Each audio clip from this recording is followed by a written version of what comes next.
Brought to you by Agilus Diagnostics. Health test की बात आती है तो मैं भरोसा करता हूँ India's largest diagnostics company Agilus diagnostics. खुद को टेस्ट करते रहो। 20-22 सीटें हैं महाविकास आघाड़ी में जिनका पेंच फंसा हुआ है, अभी तक कोई क्लैरिटी नहीं है। नहीं, सब क्लियरिटी है। हम कहते हैं कि दल से ज्यादा क्लियरिटी जो है ना वो जनता की है, और वो आपको 20 तारीख को दिखेगा।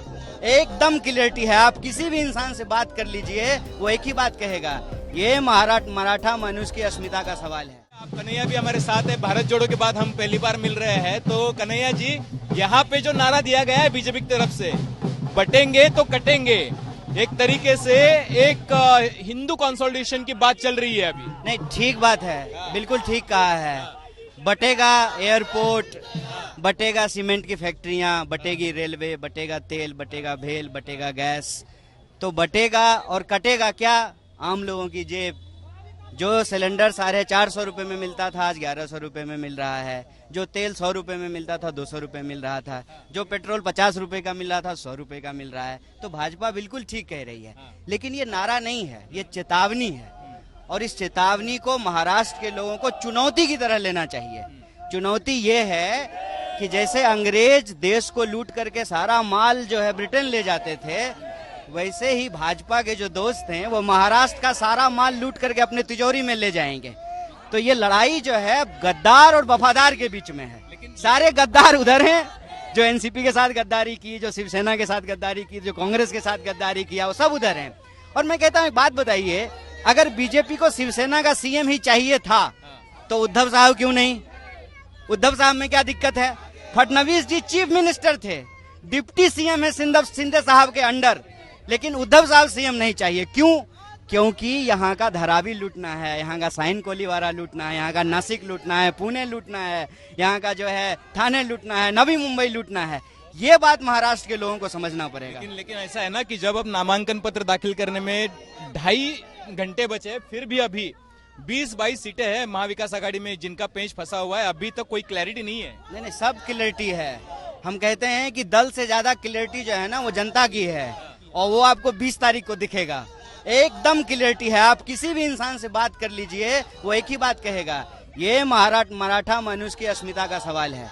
ये छत्रपति शिवाजी महाराज, साहू जी महाराज, फूले जी, अंबेडकर जी, उनके विचारों को बचाने का सवाल है। और महाराष्ट्र की संपत्ति पे जो गिद्ध नजर है, उसको यहाँ की जनता बखूबी समझ रही है। कन्हैया भाई, ऐसा है ना कि आप अभी बोले कि उद्धव ठाकरे नहीं चले, लेकिन एकनाथ शिंदे जी चले, लेकिन आप भी तो नहीं उनको ये सीएम का उम्मीदवार डिक्लेयर कर रहे हैं। आप बोल रहे हैं कि इलेक्शन होने दीजिए, बाद में देखते हैं। नहीं, देखिए, एक बात आपको बता दें, ये कांग्रेस का तरीका है।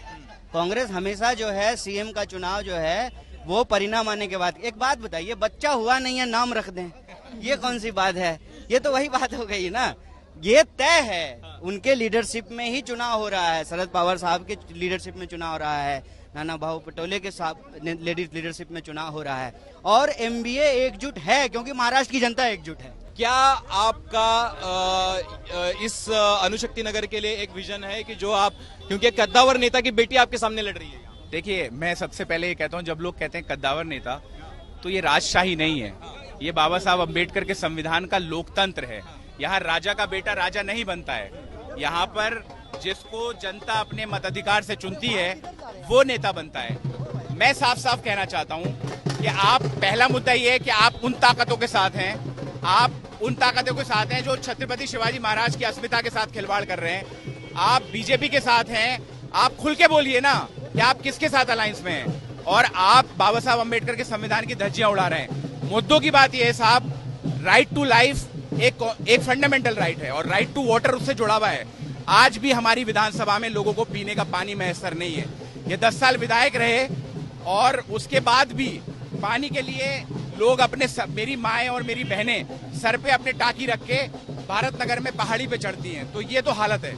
लेकिन ये यहाँ की जो एनसीपी है अणुशक्ति नगर की, वो तो कह रही है कि फहद जी तो अभी 2-3 दिन पहले आए हैं, वो शायद एक एक्ट्रेस के हस्बैंड है, इसीलिए उनको मौका दिया गया, हमें मौका नहीं दिया गया। मैं ये कहना चाहता हूँ कि मेरा अच्छा और बुरा सब गूगल पे मौजूद है। गूगल पे डालिए फहद अहमद, उनको पता चलेगा। मैं टाटा इंस्टीट्यूट में जनरल सेक्रेटरी था, वहां मैंने दलितों और आदिवासियों के लिए 129 दिन धरना किया। तब से मैं कॉमरेड अपने दोस्त कांग्रेस के नेता कन्हैया कुमार को जानता हूं। मैं इलाके का हूं। जिस दिन से बॉम्बे में आया हूं उस दिन से सिर्फ अणुशक्ति नगर में रहता हूँ, मेरा पासपोर्ट, मेरा आधार। और ये देखिए, जो लोग टिकट मांग रहे थे, ये लोकतंत्र है, हमारी पार्टी लोकतांत्रिक पार्टी है, उनको थोड़ा सा वो नाराज हैं।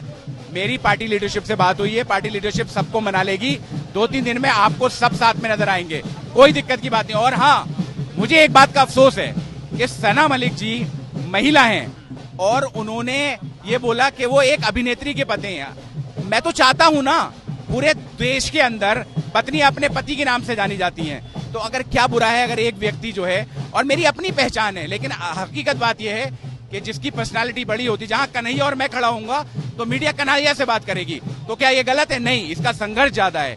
इसलिए तो मैं ये कहूंगा, सना जी आप महिला हैं, आपको तो कभी ये बात सोचनी भी नहीं चाहिए थी, क्योंकि आपके भी पति हैं, शायद वो आपके नाम से जाने जाएंगे अगर आप समाज में अच्छा काम करेंगे। तो मुझे बड़ा अफसोस हुआ। और सना मेरी बहन है, मैंने तय किया है, राजनीति के अंदर महिलाओं पे अक्सर लांछन लगाए जाते हैं, एक एक कार्यकर्ता को बोला है, अगर मेरी बहन के ऊपर किसी ने कोई भी टिप्पणी की, वो मेरे साथ नहीं रह सकता, वो मेरी पार्टी से बाहर चला जाए।